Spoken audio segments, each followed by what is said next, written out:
Hello hi to all. ఈరోజు మన ఉర్స్కి వెళ్తున్నాము. ఈ ఉర్స్ వచ్చేసి 70 ఇయర్స్ నుంచి జరుపుకుంటున్నారంట. ఇది అరౌండ్ 70 ఇయర్స్ నుంచి చేస్తున్నారు. ఇది స్టార్ట్ అయింది వచ్చేసి 1945 నుంచి చేస్తున్నారు. ప్రతి ఏడాది ఒక 3 రోజుల పాటు ఈ ఉర్స్ని జరుపుకోవడం జరుగుతుంది. ఈ ఉర్సు పేరు వచ్చేసి శ్రీ హజరత్ సయ్యద్ షహీన్షా వలి తిక్కస్వామి ఉరుసు. ఇది నంద్యాలలోని సాయిబాబా నగర్ నందు హిందూ ముస్లిం అనే భేదం ఏమీ లేకుండా ప్రతి ఒక్కరూ వచ్చి ముక్కులు తీర్చుకుంటారు స్వామివారి ఆశీస్సులు తీసుకోవడం కోసం. ఈ ఉరుసు 3 రోజులు సాయిబాబా నగర్లో ఒక పండుగ వాతావరణం అయితే చూడొచ్చు. నాకు ఈ ఉరుసు చాలా బాగా అనిపించింది. ఫ్యామిలీతో చాలా బాగా ఎంజాయ్ చేశాము. ఈ 3 డేస్ వచ్చేసి ఒక్కొక్క రోజు ఒక్కోలా ఉంటుంది. ఒక్కొక్క రోజు ఒక్కొక్క ఫంక్షన్ అయితే చేయడం జరుగుతుంది. మీరు ఇక్కడైతే చూసినట్టయితేనా అన్ని షాప్స్ అవన్నీ చూడొచ్చు. సో మొత్తం సాయిబాబా నగర్ మొత్తం షాప్సే ఉంటాయి. చాలా బాగుంటుంది. అలాగే ఈ ఉరుసుకి ఉన్న చరిత్ర మరియు తిక్కస్వామి ఉరుసుకి ఆ పేరు ఎలా వచ్చింది, మనకు మెయిన్గా వినగానే తిక్కస్వామి అనే పేరు ఎందుకు వచ్చిందో తెలుసుకోవాలనుకుంటాం.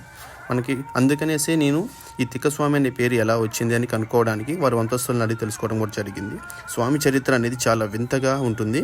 వీడియో చివరి వరకు చూసి నచ్చితే సబ్స్క్రైబ్ చేసి లైక్ చేసి కామెంట్ అండ్ షేర్ చేయండి.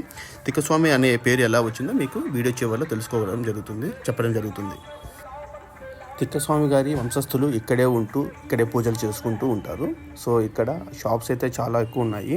సో ఇక్కడ ఏ చిన్న సందు చూసినా కానీ షాప్సే ఉంటాయి. మొత్తం ఈ 4 డేస్ ఒక పండుగ వాతావరణంలా కనిపిస్తుంది మనకి చూడడానికి అయితే. చూడండి లైటింగ్స్ అవన్నీ.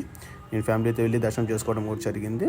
సో ఇక్కడ మొక్కు తీర్చుకున్న తర్వాత స్వామి ఆశీస్సులు తీసుకున్న తర్వాత కవాలి గానం కూడా ఉంటుంది నెక్స్ట్ డే. అవన్నీ మీకు ఈ వీడియోలో అయితే మొత్తం చూపిస్తాను నేను ప్రతి ఒక్కటి. సో ఇక్కడ వచ్చేసి హిందూ ముస్లిం అనే భేదం లేదు. ఎవరైనా కానీ రావచ్చు. ఎవరైనా వచ్చి స్వామికి ఆశీస్సులు తీసుకొని వెళ్ళొచ్చు. ఏదైనా మొక్కుబడులు ఉంటే మొక్కుబడులు తెచ్చుకోవడం కూడా జరుగుతుంది ఇక్కడ. సో మేమైతే ఫ్యామిలీతో వచ్చాము. 3 డేస్ ఎవ్రీ ఈవినింగ్ వచ్చాము మేమైతే. సో చూడండి మా బాబు అఖిల్ చాలా ఎంజాయ్ చేస్తున్నాడు. వాడికి చాలా డిఫరెంట్గా అనిపించింది. వీడియో చివరిలో 2వ రోజు కవ్వాలి, 3వ రోజు చింతామణి నాటకం అయితే చూడొచ్చు మీరు. ఇప్పుడైతే మేము లోపలికి వచ్చేసాము. దర్గా లోపలికి ఎంటర్ అయిన తర్వాత ఫస్ట్ మనం వచ్చేసి తిక్కస్వామి వారి సమాధి అయితే చూడొచ్చు. సో తిక్కస్వామి వారి సమాధి బ్యాక్ సైడ్ వచ్చేసి ఇదే మనం ఇప్పుడు చూస్తున్నామే, అదే తిక్కస్వామి వారి సమాధి. ఫస్టే మనకు అది చూడొచ్చు. సో బ్యాక్ సైడ్ వచ్చేసి తిక్కస్వామి వారి శిష్యుడైనటువంటి శిష్యుడి సమాధి అయితే చూడొచ్చు మనం. సో ఈ చరిత్ర మొత్తాన్ని వాళ్ళ వంశస్థులతో అడిగి తెలుసుకోవడానికి ట్రై చేశాను.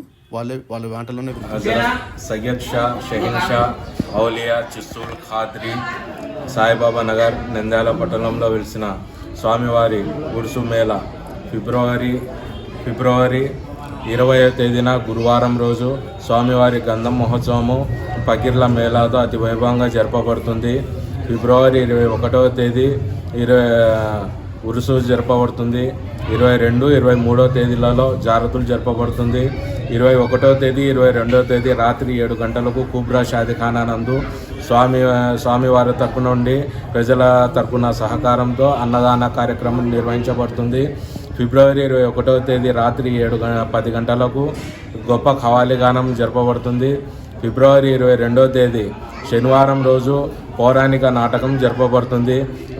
ప్రజలందరూ స్వామివారిని దర్శించుకొని పాత్రులు కాగలరని ఆశిస్తున్నాము. థ్యాంక్ యూ అన్న, thank you. So Hindu Muslims అందరికీ అలౌడ్ ఉంది? అందరికీ అలౌడ్. ఓకే అన్న, థ్యాంక్ యూ.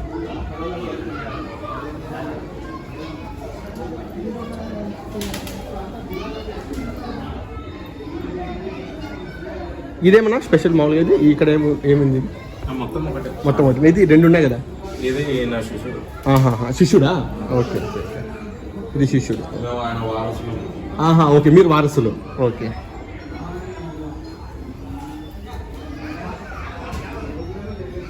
సో వాళ్ళ వారసుల మాటలను బట్టి మనకి ఫస్ట్ వచ్చేసి తిక్కస్వామి వారి సమాధి. సో అతని స్వామి బ్యాక్ సైడ్ మీద వచ్చేసి శిష్యుని సమాధి. ఇవి 2 అయితే మనం చూడొచ్చు. ఇవి 2 ఇంపార్టెంట్. సో ఇప్పుడు మేము దర్శనానికి వచ్చాము. మా బాబు దర్శనం చేసుకుంటున్నాడు. సో ఇదంతా అయిపోయినాక దర్శనం అంతా అయిపోయినాక షాపింగ్కి వెళ్ళడం జరుగుతుంది. సో చాలా బాగుంది ఉర్స్ అయితే. నేనైతే ఉర్స్ చూడడం ఫస్ట్ టైం నాకు ఇది.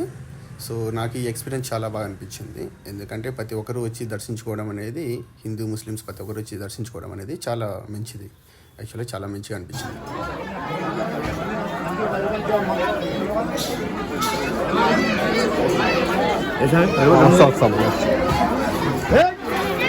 అకి అభిలో పోయినా అభిలోనికి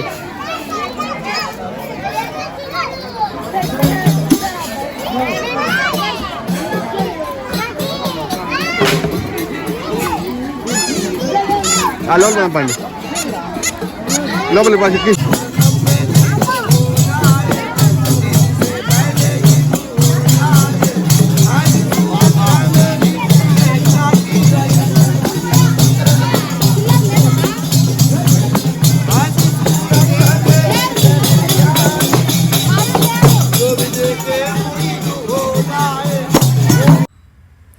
ఇప్పుడు ఈ దర్గాకి తిక్కస్వామి అనే పేరు ఎలా వచ్చింది, అసలు తిక్కస్వామి అంటే ఎవరు, ఆ స్వామికి ఆ పేరు ఎలా వచ్చిందో తెలుసుకోవడానికి ట్రై చేశాను.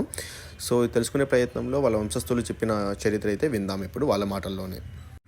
తిక్కస్వామి గారి అసలు పేరు హజరత్ సయ్యద్ షా షహీన్ షా వలి ఔలియా చిస్తుల్ ఖాద్రి రహమతుల్లాహి అలైహి. మనకి తిక్కస్వామి అనే పేరు ఎందుకు పడింది ఆయనకు?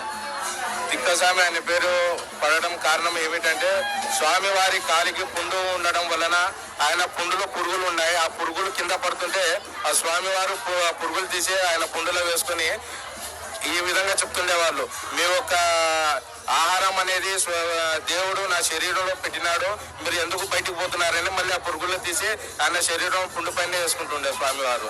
ఆ పుండు నుండి ఎటువంటి దుర్వాసన అనేది రాదు, అందుకోసమే ఆయనకు తిక్కస్వామి అని పేరు పెట్టారు.